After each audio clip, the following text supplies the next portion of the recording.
Hello दोस्तों, स्वागत है आप सभी का हमारे चैनल दी खटोराय पर। और जैसा कि आप सभी को पता है, हम दिशा भूगोल अर्थव्यवस्था एवं राज व्यवस्था वाली किताब पढ़ रहे हैं। इसमें दोस्तों हमने 36 भाग कंप्लीट कर दिए हैं और आज पढ़ेंगे 37वां भाग, राज्य मानवाधिकार आयोग। अगर आपने इससे पहले के वीडियोज़ नहीं देखे हैं तो पहले उन्हें कंप्लीट करें। इस सीरीज़ के अंदर हम केवल प्रश्न पढ़ेंगे दोस्तों। अगर आपको व्याख्या के साथ कंप्लीट किताब पढ़नी हो तो आप हमारे चैनल में जाकर प्लेलिस्ट देख सकते हैं, जहां पर ये कंप्लीट किताब व्याख्या के साथ पढ़ा रखी है। पहला प्रश्न, राजस्थान राज्य मानवाधिकार आयोग ने कब से कार्य करना आरंभ किया? उत्तर है दूसरा, मार्च 2000 से। कब से करना प्रारंभ किया? मार्च 2000 से। अगला प्रश्न, राजस्थान की राज्य सरकार ने राजस्थान राज्य मानवाधिकार आयोग के गठन की अधिसूचना कब जारी की? उत्तर है चौथा, 18 जनवरी 1999 को। अगला प्रश्न, मानव अधिकार संरक्षण अधिनियम 1993 के कौन से अध्याय में राज्य मानवाधिकार आयोग संबंधी प्रावधान किए गए हैं? उत्तर है दूसरा, अध्याय 5। राजस्थान मानवाधिकार आयोग अध्यक्ष की नियुक्ति राज्यपाल द्वारा एक समिति की सिफारिश पर की जाएगी जो मिलकर बनेगी। उत्तर है दूसरा, मुख्यमंत्री, विधानसभा के अध्यक्ष, गृह मंत्री और विपक्ष के नेता को मिलाकर। अगला प्रश्न है, राजस्थान राज्य मानवाधिकार आयोग के अध्यक्ष एवं सदस्यों की चयन समिति में निम्नलिखित में से कौन नहीं होता है? उत्तर है चौथा, राज्यपाल। अगला प्रश्न, RSHRC के अध्यक्ष की नियुक्ति की जाती है? उत्तर है पहला, मुख्यमंत्री की अध्यक्षता वाली समिति की अनुशंसा पर राज्यपाल द्वारा। अगला प्रश्न, राज्य मानवाधिकार आयोग के अध्यक्ष की नियुक्ति राज्यपाल द्वारा एक समिति की सिफारिश पर की जाती है, जिसमें कौन शामिल नहीं होता है? उत्तर है दूसरा, उच्च न्यायालय का मुख्य न्यायाधीश। अगला प्रश्न है, मानव अधिकार संरक्षण अधिनियम 1993 की निम्नलिखित में से किस धारा में राज्य मानव अधिकार आयोग के अध्यक्ष की नियुक्ति के प्रावधान का उल्लेख है? इसका उत्तर है तीसरा, यानी 22। अगले पेज पर चलते हैं दोस्तों। राजस्थान मानव अधिकार आयोग के अध्यक्ष एवं सदस्यों की नियुक्ति राज्यपाल एक समिति की अनुशंसा पर करते हैं, जिसका अध्यक्ष होता है। उत्तर है दूसरा, मुख्यमंत्री। अगला प्रश्न, राजस्थान राज्य मानवाधिकार आयोग का विन्यास है? उत्तर है तीसरा, एक अध्यक्ष एवं 2 सदस्य।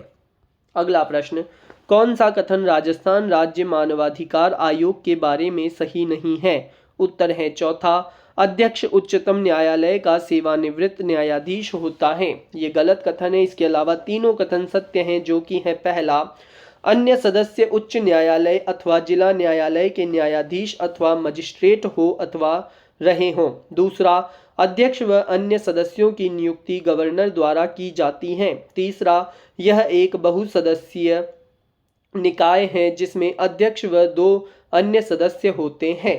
अगला प्रश्न, मानव अधिकार संरक्षण संशोधन अधिनियम 2006 के प्रावधानों के तहत राजस्थान राज्य मानवाधिकार आयोग अध्यक्ष के अतिरिक्त में सदस्य या सदस्यों की संख्या कितनी है? उत्तर है दूसरा।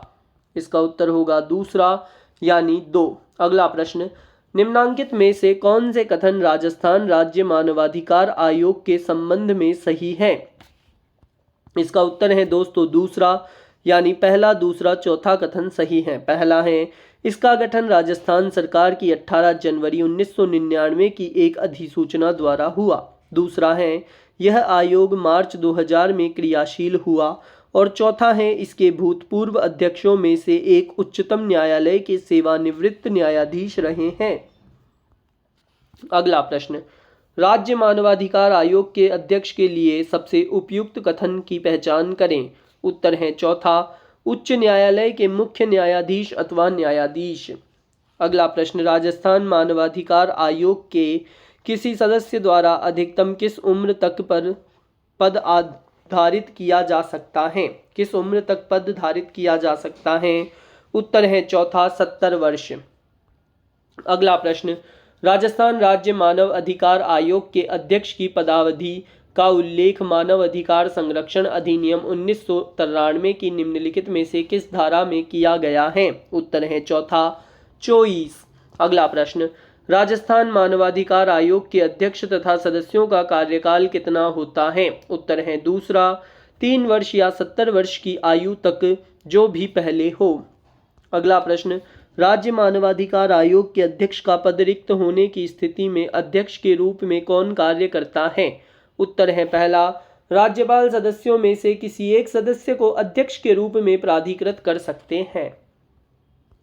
अगला प्रश्न, मानवाधिकार संरक्षण अधिनियम 1993 के किस अनुच्छेद के अंतर्गत राजस्थान राज्य मानवाधिकार आयोग को वित्तीय स्वायत्तता प्राप्त है? इसका उत्तर होगा चौथा अनुच्छेद 33। अगला प्रश्न, कौन सा कथन राजस्थान मानवाधिकार आयोग के संबंध में गलत है? उत्तर होगा चौथा आयोग स्वायत्त संस्था नहीं है, ये गलत है। इसके अलावा तीनों कथन सत्य हैं।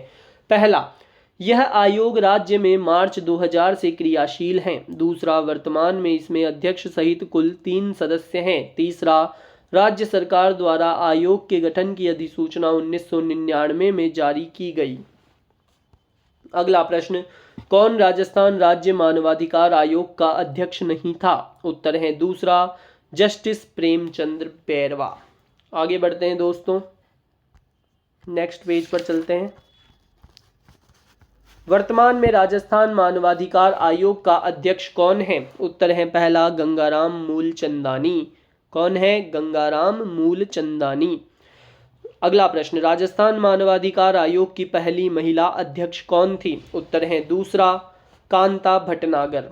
अगला प्रश्न, निम्नलिखित में से किसने सबसे कम कार्यकाल के लिए राजस्थान राज्य मानवाधिकार आयोग के अध्यक्ष का पद संभाला? उत्तर है दूसरा सुश्री कांता भटनागर। अगला प्रश्न, राजस्थान राज्य मानवाधिकार आयोग के ऐसे अध्यक्ष को चिन्हित कीजिए जो उच्चतम न्यायालय के न्यायाधीश भी रहे। उत्तर है तीसरा सैयद सगीर अहमद। अगला प्रश्न, राजस्थान मानवाधिकार आयोग मानवाधिकारों के उल्लंघन की शिकायतों की जांच कर सकता है। उत्तर है चौथा पहला, दूसरा, तीसरा सही है। पहला स्वप्रेरणा से, दूसरा किसी पीड़ित द्वारा उसे अर्जी प्रस्तुत किए जाने पर, और तीसरा किसी पीड़ित की ओर से। आगे बढ़ते हैं।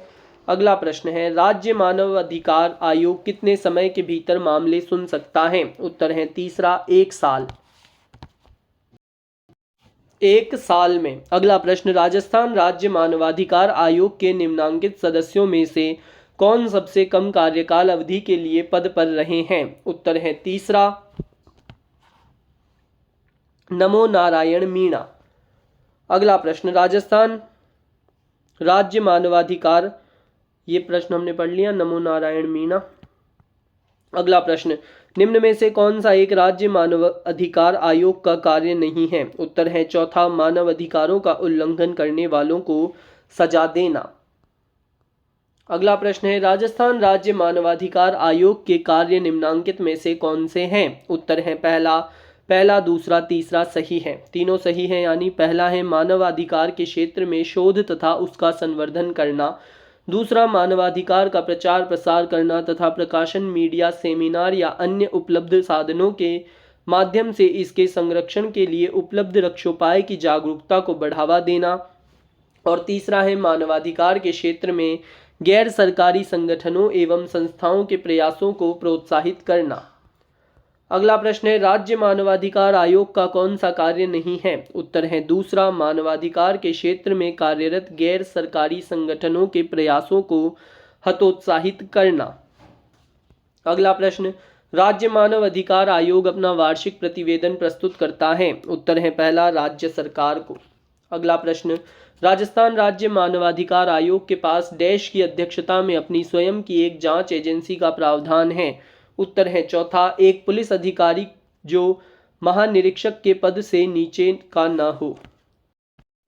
आगे बढ़ते हैं। अगला प्रश्न है, सुम्मेलित कीजिए। इसका उत्तर है दोस्तों दूसरा, यानी मानव अधिकार संरक्षण अधिनियम सुम्मेलित होगा 1993 से। राज्य मानवाधिकार आयोग का गठन सुम्मेलित होगा 2000 से। मानवाधिकार संरक्षण संशोधन अधिनियम सुम्मेलित होगा 2006 से। और राजस्थान राज्य मानवाधिकार आयोग के बारे में अधिसूचना सुम्मेलित होगी 1999 से। अगला और लास्ट प्रश्न इस चैप्टर का, राजस्थान मानवाधिकार आयोग के कार्यक्षेत्र में सभी प्रकार के वे मानव अधिकार आते हैं जो शामिल सम्मिलित हैं। उत्तर है चौथा, पहला, दूसरा, तीसरा, तीनों, यानी नागरिक एवं राजनीतिक अधिकार, आर्थिक अधिकार एवं सामाजिक एवं सांस्कृतिक अधिकार। इसी के साथ दोस्तों ये चैप्टर यहीं समाप्त होता है। कल हम पढ़ेंगे 38वां भाग राजस्थान लोक सेवा आयोग। अगर वीडियो अच्छा लगा हो तो वीडियो को लाइक करें, चैनल को सब्सक्राइब करें और कमेंट करके अवश्य बताएं आपको वीडियो कैसा लगा। और ऐसे ही पढ़ते रहें, नौकरियां पाते रहें। टाटा बाय बाय।